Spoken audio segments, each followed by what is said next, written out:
Posledice dviga minimalne plače so predvsem, da so plače za najslabše plačane delavce boljše. In treba je vedeti, da ljudje, ki delajo v komunalih, ki delajo v domovih za starejše, opravljajo družbeno zelo pomembna dela in enostavno ne moremo biti družba, ki tem ljudem namenja manj kot minimalno plačo.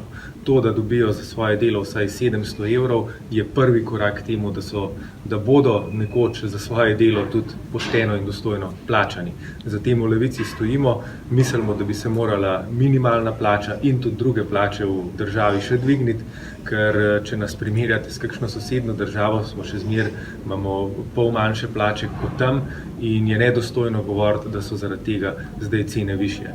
Če občine in država mislijo, da so recimo cene domov za upokojence previsoke, je treba najprej pogledati pri sebi in se vprašati, koliko občine in država za to dejavnost namenjajo. Če boste pogledali proračun za leto 2020, boste videli, da je postavka za dolgotrajno oskrbo praktično nična.